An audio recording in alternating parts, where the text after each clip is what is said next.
Lent, which means springtime, is a 40-day grace-filled period of prayer, abstinence and repentance in preparation for Easter. As the buds open on trees, we too are called to be more open to God and to be converted in every area of our lives.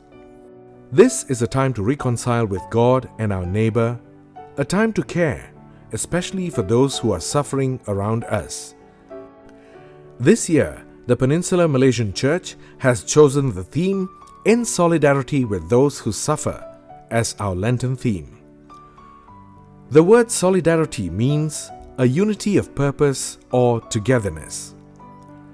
The teachings of Vatican II state that solidarity is a firm and persevering determination to commit oneself to the common good, which is the good of each and every person, because we are all responsible for all. Thus, to be in solidarity with people who are suffering is a call not just to suffer with them, but also to speak and work for the restoration of their well-being.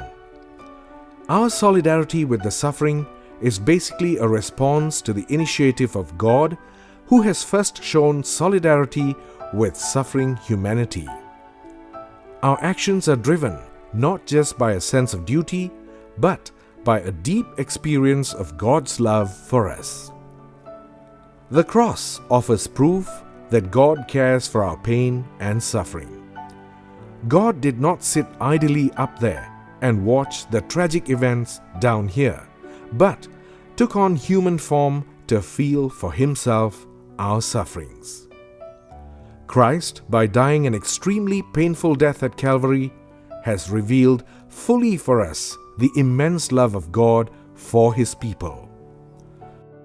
Pope Benedict XVI, in his Lenten message for 2007, has urged us to contemplate on this crucified Christ, as this will help us experience a renewal of God's love for us, which will in turn move us to open our hearts to others, especially those who suffer.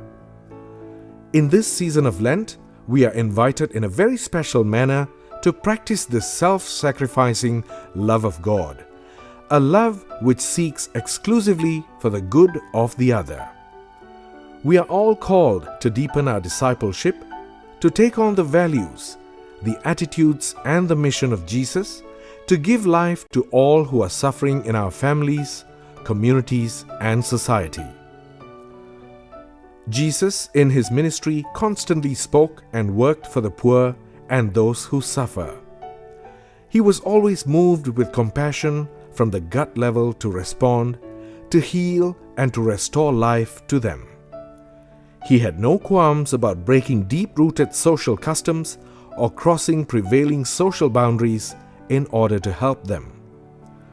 He seeks out those who suffer deeply from all forms of socio-economic, religious and political alienation, such as the sinners, women of ill repute, tax collectors, and the poorest of the poor in society, and he restored back their dignity. He is also not afraid to speak out against injustice and to defend the rights of the poor.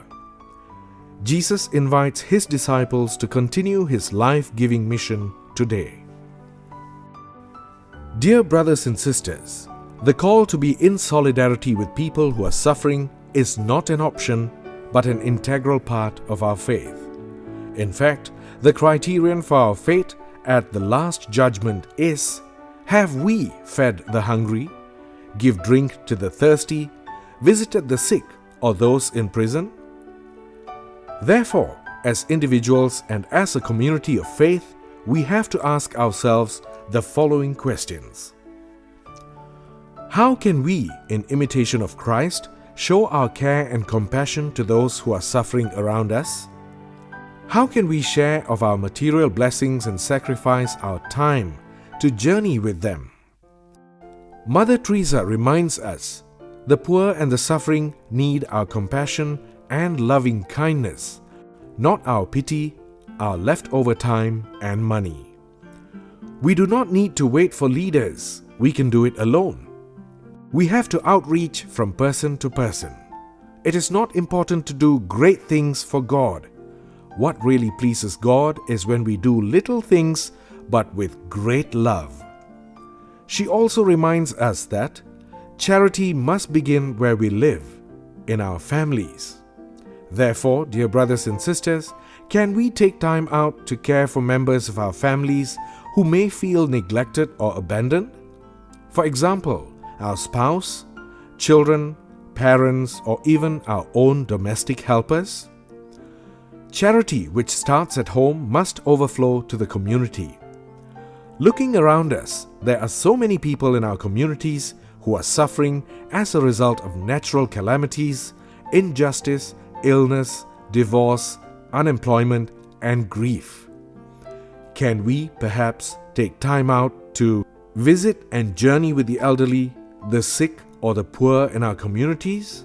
Or join the Parish Integral Human Development Ministry or PIHDM to outreach to people like the poor, the indigenous people, the homeless, etc. Can we also take measures to make our parishes more welcoming to people who are poor and vulnerable society, especially the migrants? Can we make special provisions for padded kneelers, accessible toilets, special ramps for wheelchairs, and other public amenities for people with special needs so that they too can partake in communal worship and parish life? Can we speak out and work for justice and peace in the world? In this Lenten season, can we also make daily sacrifices of our food intake, shopping, or entertainment and donate generously to the poor? Dear brothers and sisters, your generous donation in the past has gone a long way in helping the Archdiocesan Office for Human Development Fund formation programs and ministries to help the suffering in the Archdiocese of Kuala Lumpur. Some of the programs we run are as follows: a feeding program for the homeless, the Special Needs Learning Center for Children with Autism at the Community Services Center in Bukit Nanas on Mondays to Fridays, Ministry for Migrants, catering to their pastoral, legal and social needs, Ministry for Indigenous People, focusing on issues concerning education and land rights, Ministry for people with special needs such as the deaf, the visually impaired and the differently abled. We also fund formation programs on the Catholic social teachings at the Archdiocesan Pastoral Center and exposure immersion programs for adults and youths. We would like to express our heartfelt thanks for the gift of your great support to help us give life to people who are in need. We look forward to your continued support in 2007. Dear brothers and sisters, may this Lent be for us a season of authentic conversion to the love of God so that we can in turn make a significant difference to the life of someone who is suffering. It is by re-giving the love we receive from God to others who are most in need that we will be able to participate fully in the joy of Easter.